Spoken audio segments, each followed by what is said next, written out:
Good morning, everyone. We're going to be talking about Caribbean art and culture.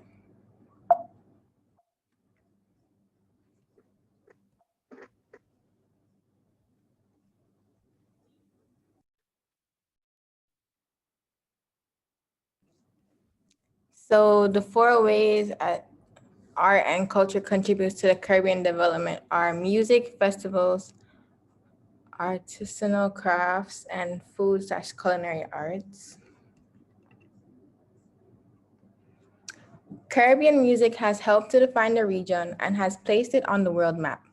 The musical identity of many Caribbean people can be traced back to its migratory history, with many different cultures contributing to its formation through a process of syncretism. Syncretism is the amalgamation, I hope I'm saying that right, of different religions, cultures, or schools of thought.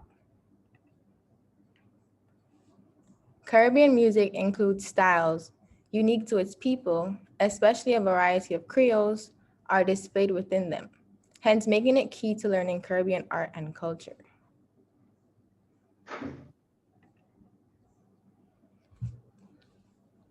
The distinct styles of Caribbean people can be seen through a variety of music, such as reggae and calypso, and the music instruments such as the steel pan. Reggae originated in Jamaica in the late 1960s, and which carried a message of peace and love. It was also used as a channel to document social and political criticism. This art form, which utilized both Jamaican patois and Jamaican Standard English, gained international popularity in places such as the USA, Japan, Germany, etc., due to its infectious rhythm and dynamic performers.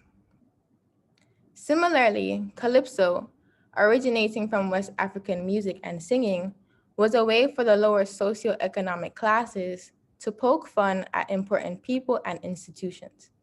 In today's society, calypso is a genre of music that has a special connection with the festival known as Carnival.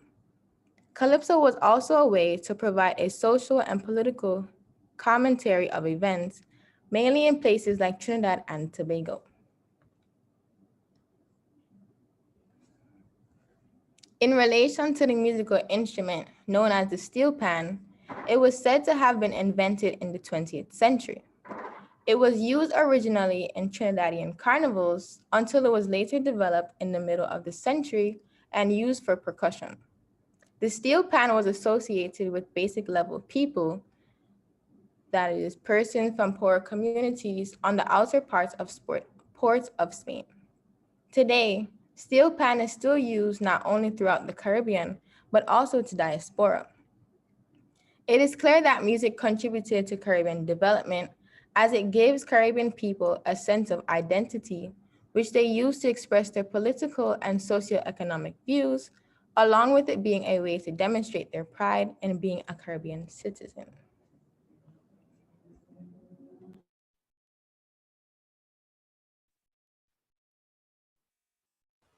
Can you guys hear me? Yes. Okay.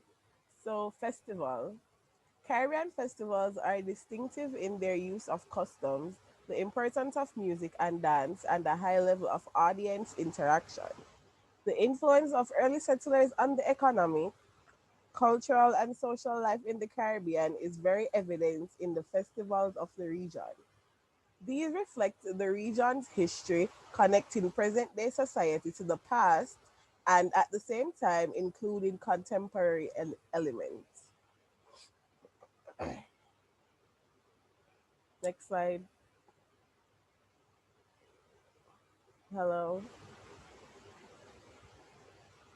Hello. Oh. There are two main types of festivals. You have the secular and religious festivals. Under secular festival, the most popular one is Carnival, which was originally practiced by Trinidad, but now has been spread to other parts of the region. You also have a crop over festival, which is celebrated by Barbados, John Kuno, which is celebrated by the Bahamas, Reggae Festival, which is celebrated by Jamaica, and Tobago Heritage Festival and Tobago Jazz Festival. Under religious festivals, you also have Muslim, Hindu, and Christian festivals.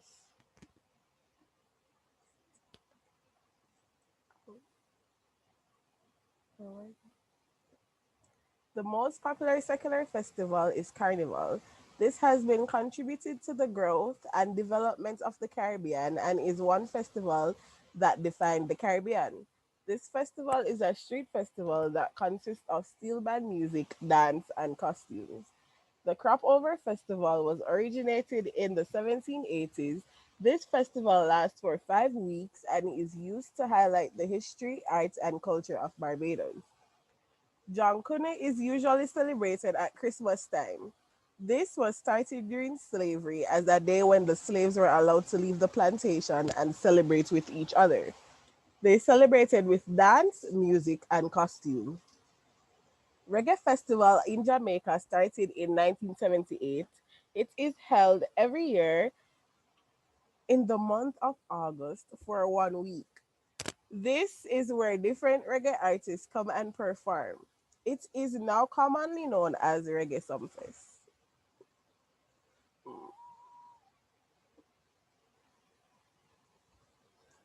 Tobago Heritage Festival is a reenactment of the history of the island that includes the old time wedding, music, and dance, and the crab and a goat race, which is the highlight for tourists. Tobago Jazz Festival is a yearly event that attracts artists and patrons from the United States of America, Canada, and the United Kingdom.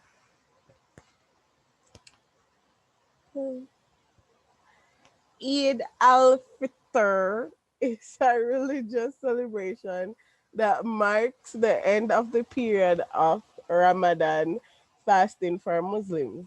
This is a national holiday in Trinidad and Tobago.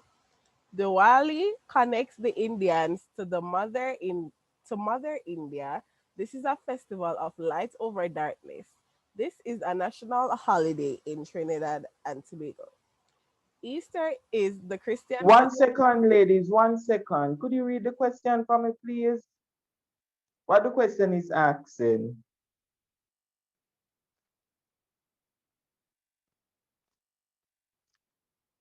Could you repeat the question for me? What was the question asking the group to do?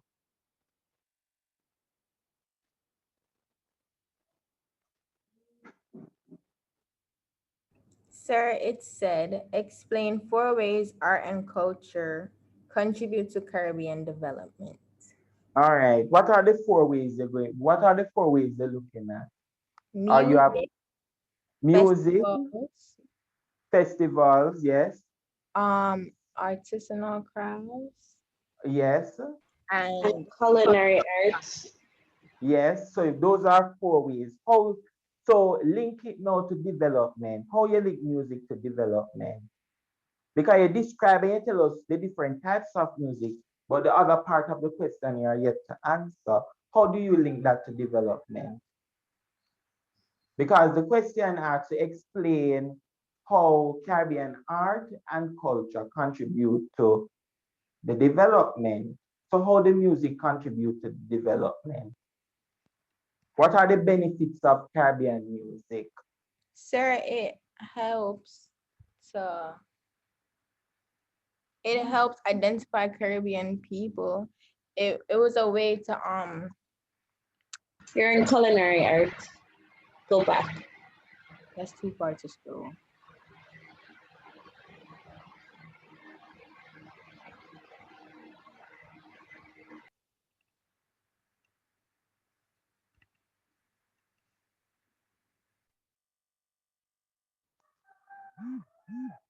So her part was basically saying that it helped to identify Caribbean people as Caribbean and it helped to unify them. So the what they are you're arguing that Caribbean music helps to unify Caribbean people. Yes. Okay, but that wasn't stated. How the Sir, in festival? her link, it was. Let me show you again, sir. how do you go about the festivals? What are some of the benefits of festivals in the Caribbean? Sir, she was explaining the festival. She has a link further down. Is not the link you do the explanation. You have the point, you give the examples, which are the types of festival. Then you do the explanation, and the link is rephrasing or paraphrasing your point. Oh, okay. So what are some of the benefits of the festivals? When you have a dancehall event or a reggae festival or a soca, how that contributes to development? Sir, go Go ahead. ahead, Tommy. Can it boost tourism? It boosts tourism because It tourists boosts come the to the economy. Caribbean. Yes, very good tourists. So you can link it to tourism, especially when we have jazz and blue festivals. Anytime there's carnival, a lot of people come from all over the place into the Caribbean. In fact, in Trinidad, it contributes to its GDP. How festivals and music also contribute to the Caribbean development. So I think we misinterpreted the question then. Yeah, because the question was clear. The question asked to explain the ways in which the art forms and culture contributes to the development. Now, if the question had asked you to explain four four types of Caribbean art forms and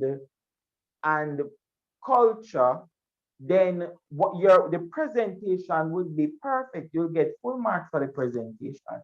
But you didn't answer the important point of the question, which is how it contributed uh, to development. Music contributes to the development of the Caribbean. Uh, Festivals contribute to the development of the Caribbean because through the festivals, as you mentioned, one is tourism, two, employment. A lot of people are involved in the employment sector. We have a lot of musicians who are employed, right, in the sector. You have a lot of DJs who are involved in carnivals and all of these different stuff. So employment is one way. Excuse Not me, sir. Go ahead for me. I believe I touched on that in the artisanal craft Go point. ahead. Okay, present that Sorry, point. can you go there, please?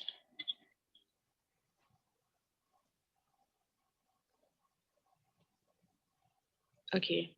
So artisanal crafts draw creatives and lovers of art from all over the world to the Caribbean.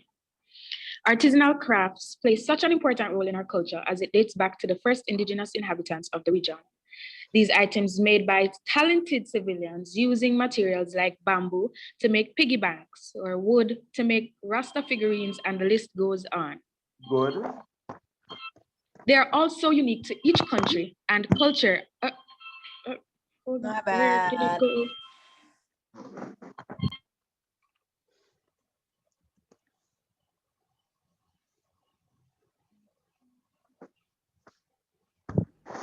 One moment.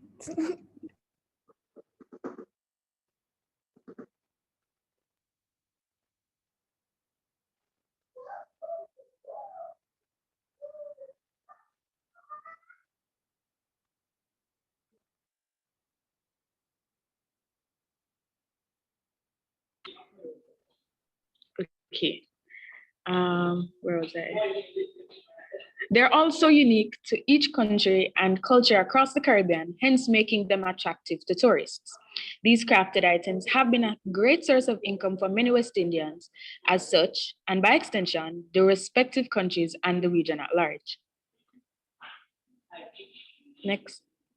Right. For example, the Fern Gully located in St. Anne, Jamaica is known to be a hotspot for a variety of Rasta figurines and other Jamaican-inspired crafts.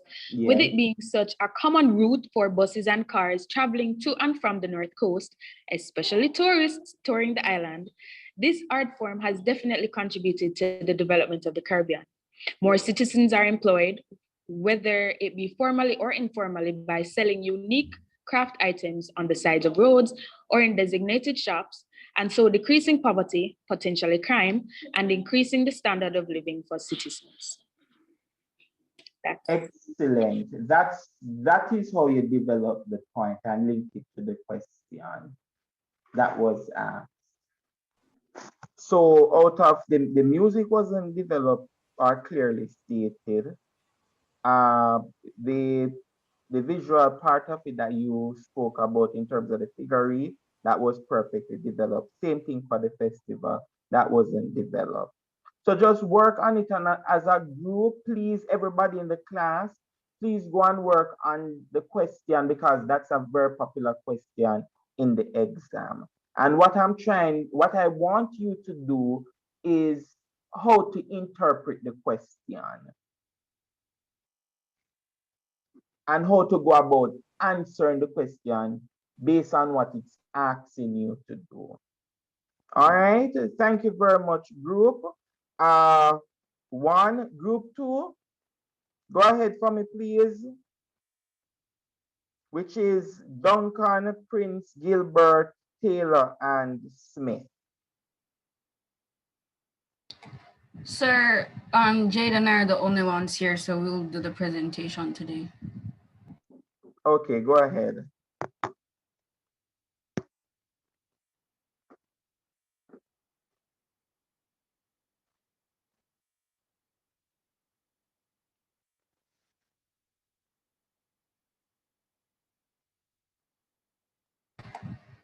Okay, so our group will be presenting on explain 4 ways in which Rex Nettleford and Louise Bennett contribute to the development of Caribbean art and culture.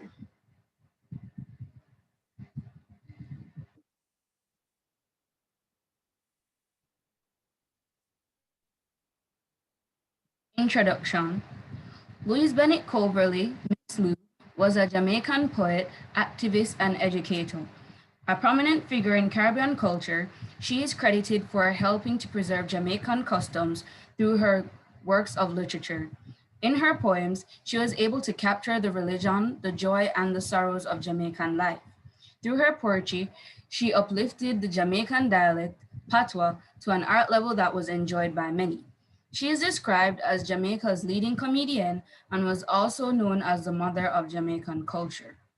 Ralston Milton, Rex Nettleford, was a Jamaican scholar, choreographer, and Vice Chancellor Emeritus of the University of the West Indies. He helped to preserve the Jamaican culture through dance. In 1962, he co-founded the National Dance Theatre Company. Since its creation, the National Dance Theatre Company has been recognized for its collection of art forms. Both are Jamaican icons in the areas of performing arts and has made tremendous contributions to the Jamaican culture.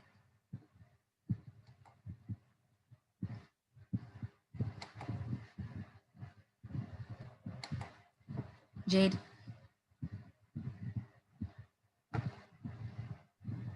Okay, so can you hear me? Yeah. Okay, so Louise Bennett contributed to the development of art and culture through her performances. Louise Bennett created poems such as Linstead Market, The Liquor Twang, and Dry Foot Boy. These, and along with other poems, were performed by Miss Lou all around the world. Her pieces and her expressions during her performances gave the audience the ability to visualize life in the Caribbean. Mm-hmm. Her expressions and poems were able to capture and link the different emotions of the Jamaicans. In today's society, Miss Lou's poems are still performed by many persons, and some are even inspired to create their own pieces. Throughout her performance, she gained popularity, and in return, Jamaica and the Caribbean were recognized, and persons wanted to know more about Jamaica and the Caribbean culture. Paragraph 2. Through her works of literature, which comprised of poems, songs, and stories, Louise Bennett Coverley has contributed to preserving the practice and presenting poetry, folk songs, and stories in patois. This preservation is seen in her poems such as Nalikotwang, Mautamasi, Dotitof, etc. According to Vivian Crawford, former executive director of the Institute of Jamaica, IOJ, we learned about our heritage and our culture through the things she said. This means that despite her works of literature being a form of entertainment, they help educate and uplift the Jamaican people. She helped to establish the validity of the Jamaican patois for literary expressions. This tells us that her use of the Jamaican dialect in her literary works helped to raise the language to a standard that was appreciated and enjoyed by all.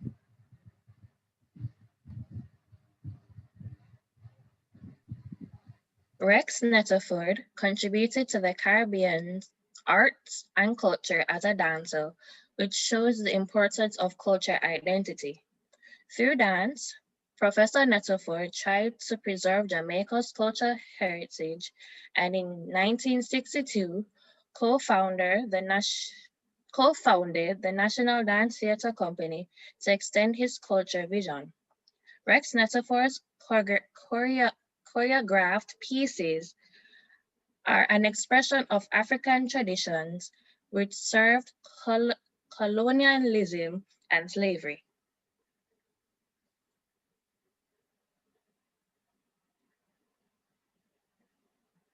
The dance company has gained recognition for its well-established repertoire of ballet, dance dramas, among others. Central to the success of National Dance Theatre Company has been the contributions of Rex Netterford. His dance company is now world-renowned for its powerful, dynamic, and wide-range repertoire, which includes works created from the rich lore of Jamaican and Caribbean culture.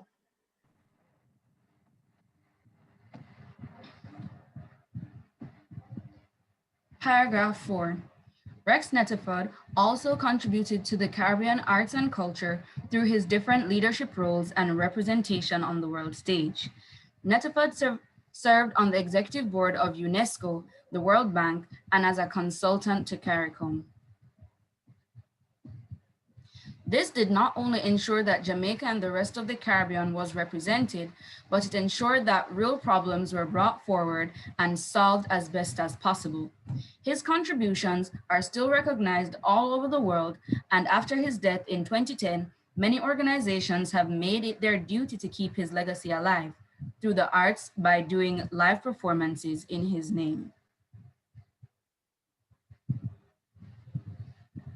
Conclusion. Based on the discussion above, it is clear that these icons of the performing arts contributed tremendously to art and culture in the Caribbean. Through her literary work, Louise Bennett Coverley was able to elevate the Jamaican dialect into an art form that people both enjoy and respected. Rex Netterford, through his vision to preserve Caribbean culture using dance, created a dance company that is still recognized today and for its entertaining pieces. All right. All right, ladies, thank you very much. Next group 3. Greenberg, Noel Salesman Gardner, Laurie.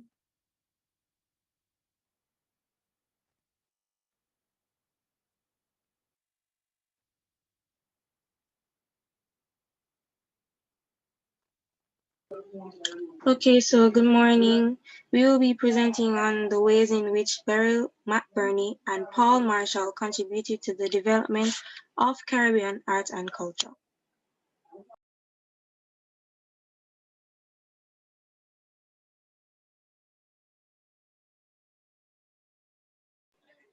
Beryl McBurney. Beryl Eugenia McBurney was a Trinidadian dancer born on November 2nd, 1913. She established the Little Carib Theatre and promoted the culture and arts of Trinidad and Tobago as her life's work. Beryl McBurney was the first person to promote primitive and Caribbean dance. She was presented with the Hummingbird Gold Medal of Trinidad and Tobago. Also, in 1976, the University of West Indies conferred on her the honorary degree of Doctor of Laws.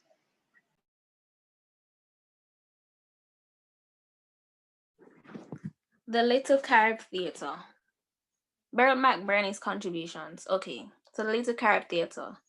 In 1948, Beryl McBurney founded the Little Carib Theatre in Trinidad and Tobago.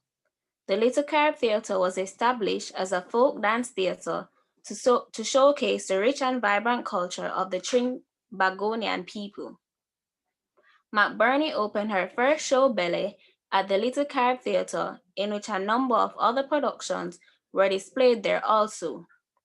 She was also the first person to put a steel band on stage, the Invaders, who played at the opening of her theatre.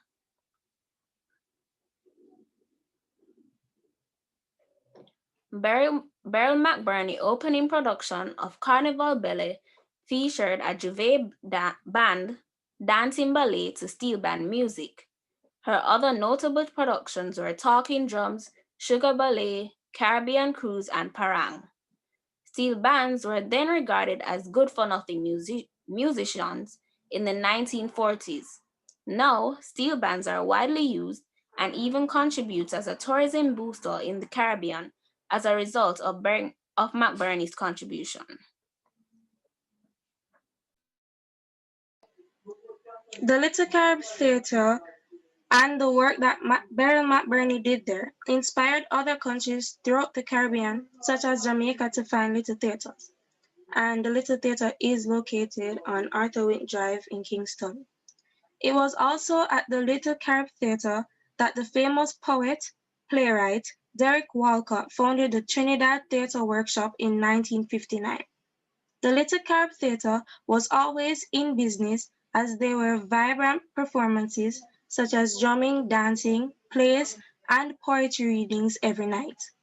As a result of this, Beryl motivated, encouraged, and persuaded her dancers to embrace their Caribbean culture and perform to the best of their abilities.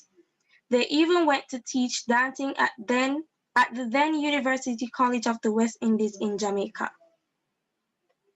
The Little Carib Theatre has since been renovated and is now significantly broadened to include local and foreign music, spoken word and comedy acts, workshops, film nights, school productions, best village performances, crafts markets, and even yoga classes.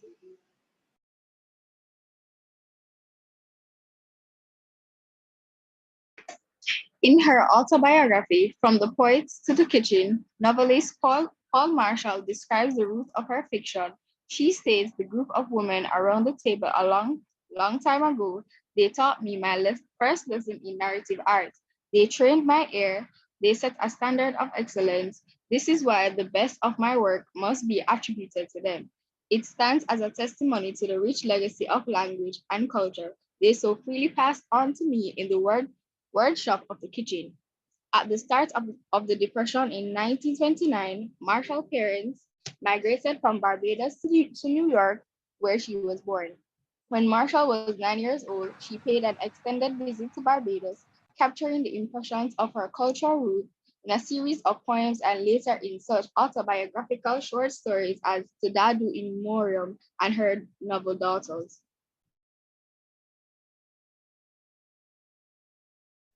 To Dadu in Memoriam is considered one of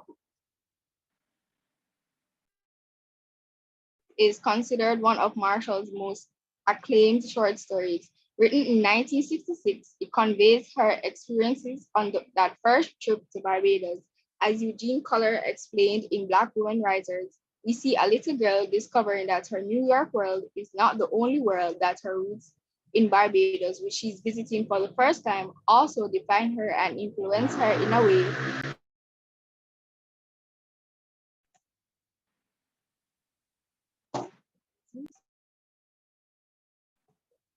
To Dadu in Memoriam is considered One up.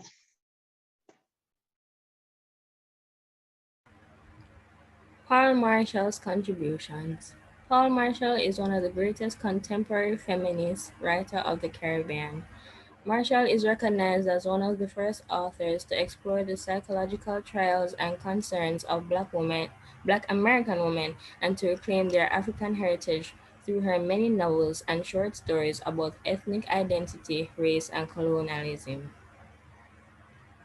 She created strong female characters, evoked the linguistic rhythms of Barbadian speech, and forged an early link between the African American and Caribbean literary canons. Evelyn Hawthorne, an English professor at Howard University, described Miss Marshall as the critical bridge between earlier Black female writers. She went on to say that her first book, Brown Girl, Brown Stones, 1959, validated culture-specific values, language, histories, and traditions.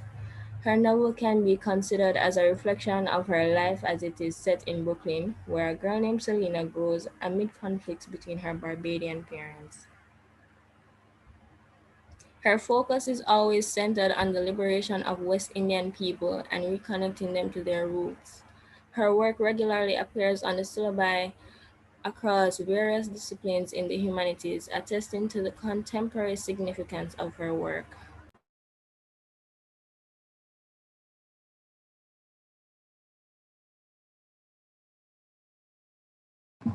Paul Marshall's contributions to the Caribbean education system. Paul Marshall's novels and stories have been included in various school syllabi across the Caribbean. For example, her short story, Tudado in Memoriam, is currently studied in Jamaican schools at the CSEC level. Marshall's novel, Daughters, also has connection to the Caribbean, in the sense that one of her main characters in the novel, Congo Jane, was inspired by Jamaica's national heroine, Nanny of the Maroons.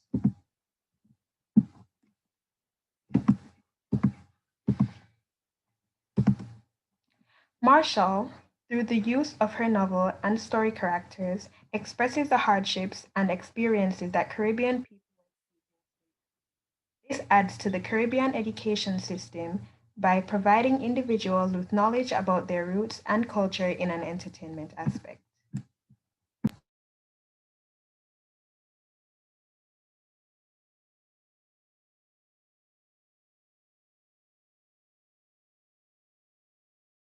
And that's the end of the That's presentation. it.